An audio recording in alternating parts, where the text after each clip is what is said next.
na wale wasiokuwepo kufuatilia tuweze kwa nchi yetu kumpa heshima tosha.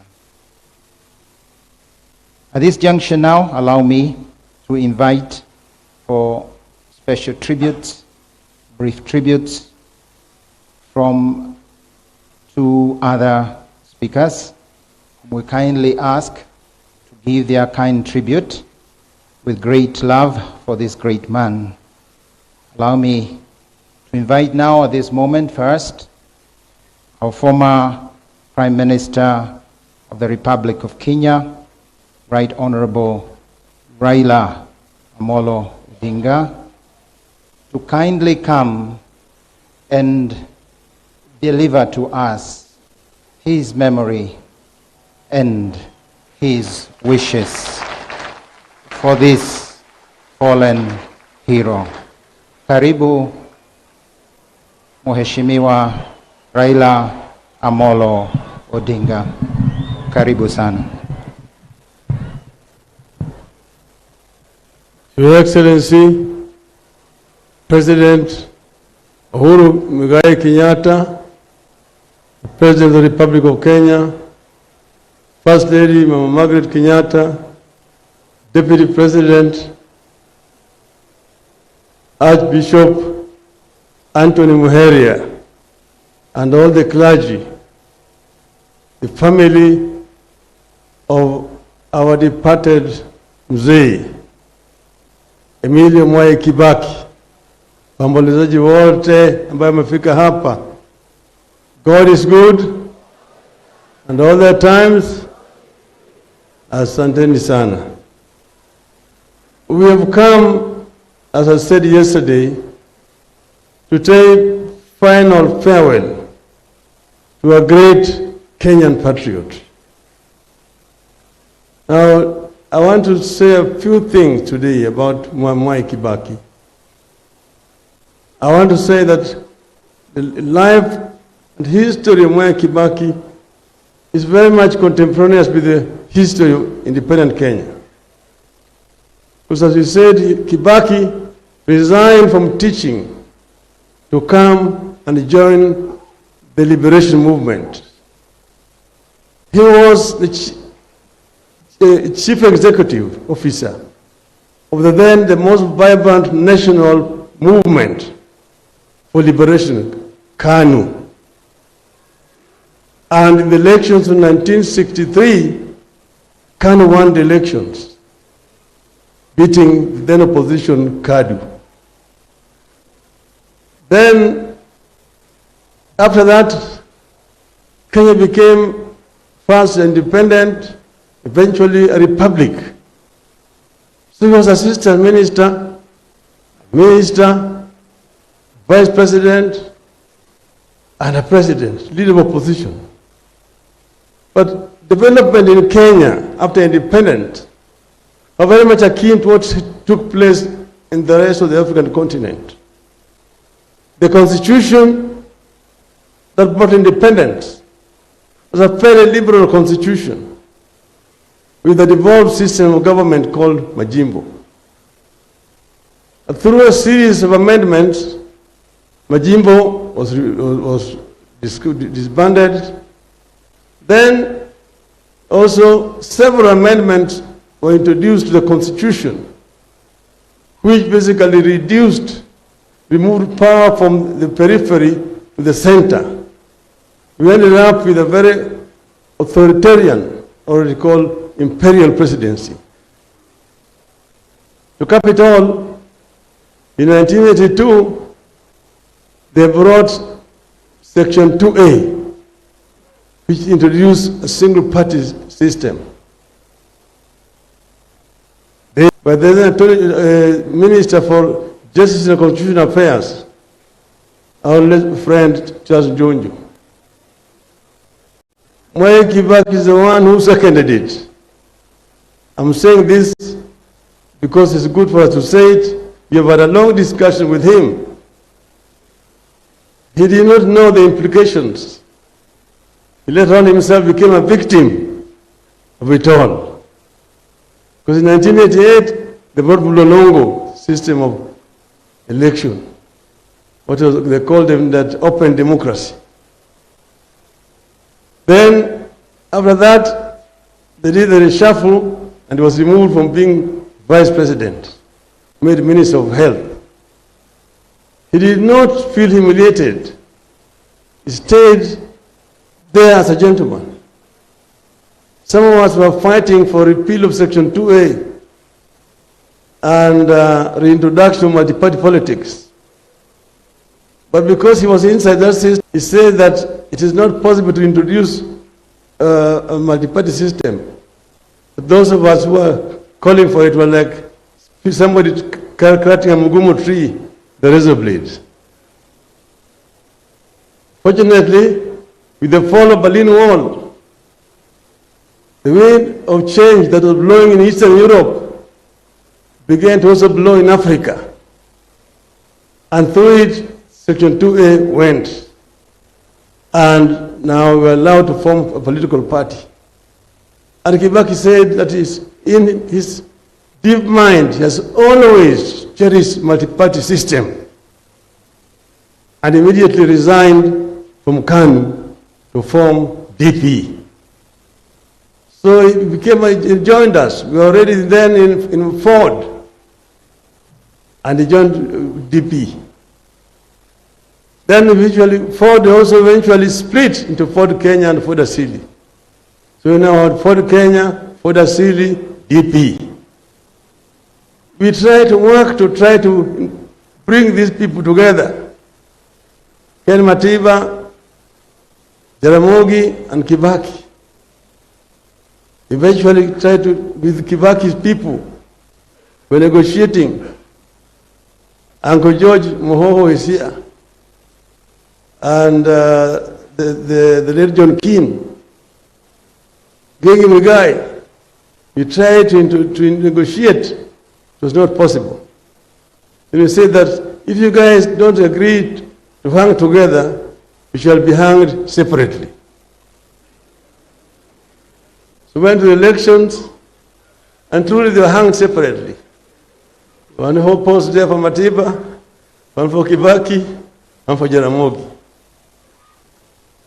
So, but we came together now in the opposition. First Matiba was the leader, then Jaramogi. Then both of them eventually went. In 1997, we now tried to come together again. There was Kibaki, Amalwa Kijana, Charity Ngilu, and yours truly.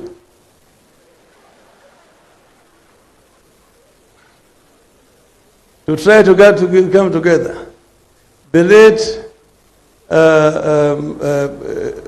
Mr. Leakey and Paul Mwite tried to mediate to bring us together. It did not work. And then again, we were hung separately. One for Kibaki, Raila, Amalwa, and Charity. So we stayed together like that. Come 2002, we are coming together again. We were separate. Then we came together to try to talk. And I was emphasizing that this time around, please, let us agree to have one candidate. And the negotiation took too long. The crowd was already in Uhuru Park. It was packed. They are saying, oh, let us go and tell the crowd that, oh, we will come back in 2 weeks' time. Now we have united. Come back in 2 weeks' time and tell them who is our candidate. I realized that we saw it in 92, we saw it again in 97, it's not going to work again. So this time around, I decided to take the debate to the Wananchi. Then I asked them, because I was the last person to speak, I asked them, Simze Kibaki tosha?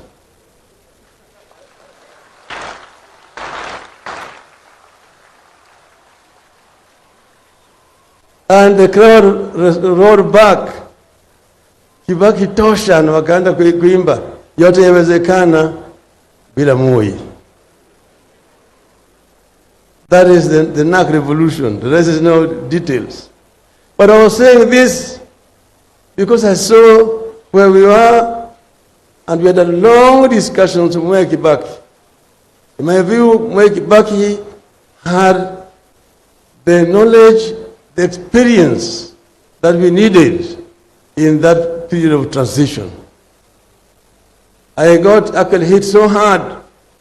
By the time I arrived home, my wife has received so many phone calls saying how I had messed up. But I said there's no going back. We'll move forward together with Mwai Kibaki.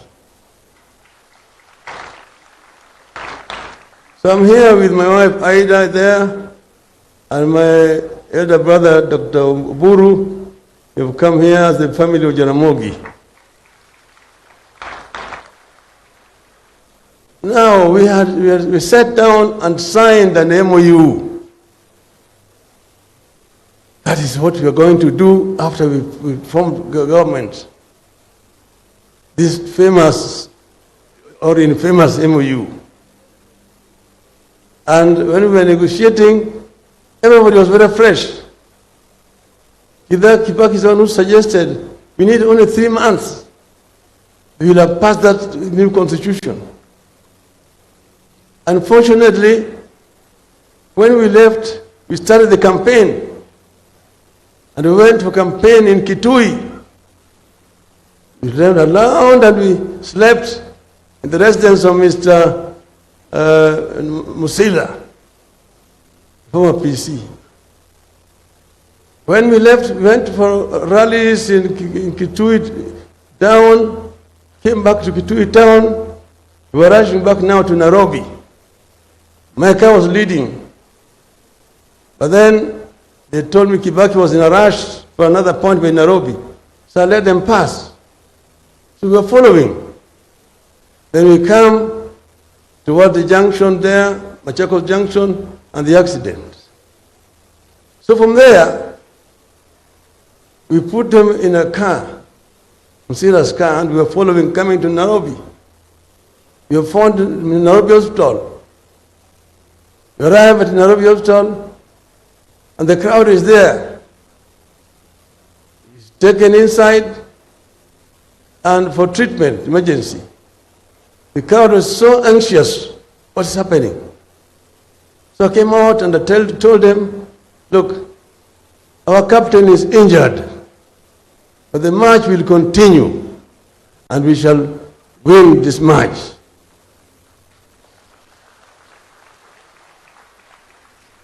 And after that, we evacuated Kibaki to London for treatment. And he came back. He was a very strong man. Mwai Kibaki, apart from being brilliant, brainy, has also got a very strong physical constitution. Because he has gone through several challenges that I know. Then, after that, when he came back, followed another one, which was now again admitted in Nairobi Hospital. So then now, we are victorious, we won the elections, and what happened is that a group that was around Kibaki, the reason why I've always said this is not Kibaki, there was a clique that was around him, which took charge. And they're the ones who were responsible for what happened, for renegotiation on the MOU that we had signed. But he said, some of our people making noise, oh, this is betrayal and so on. I said, no, this is not Kibaki. Let us stay in the government. Then came the issue of the Katiba. There are those who did not want the Katiba that had been drafted. Then you know how it happened, bananas and oranges. And when that happened, then we were thrown out of government. We met again now in the elections. But when we met, then they were in crisis. We negotiated with Mwai Kibaki and eventually agreed that Kenya is bigger than all of us. So we must unite together in the interest of Kenya. We formed a grand coalition government. Kibaki president, yours truly the prime minister. Uhuru should have told you how we ran the government together. Because Francis, if there's somebody who was really responsible for the success of our government, is this gentleman, this old man called Francis Mudaura. He knows, he did not tell you the role that he has truly played in infrastructure development. In terms of roads, I was the one who took the pain of demolishing structures so that we could construct those roads. And I was censored in the cabinet, but Kibaki defended me in the cabinet. I said, where we are demolishing structures are structures which are built on road reserves. And those people have already been compensated. So Kibaki said, kama watu najenga kwa barabara, ibomolewe. Ibomolewe. Yes, what do you want us to do? And that is what happened. We sat together and we created what is called the National Economic and Social Council, NESC, as a think tank of the government. And that NESC is what came up with most of these projects. This LAPSET, SGR, the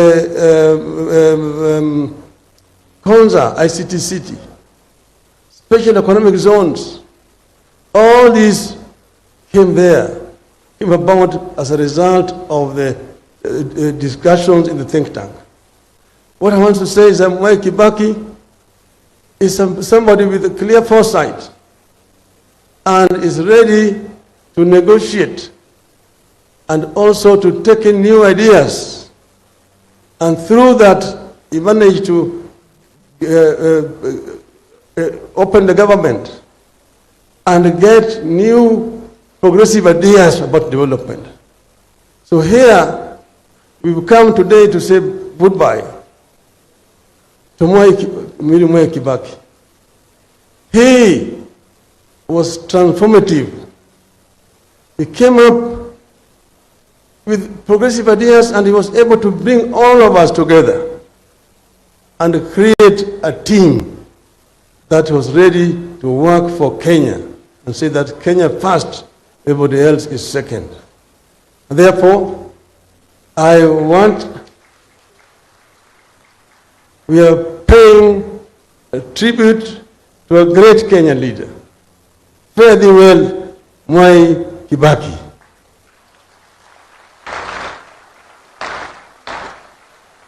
In your journey, convey our greetings to Hayati Mzee Jomo Kenyatta, Jaramogi Oginga Odinga, to Thomas Joseph Mboya.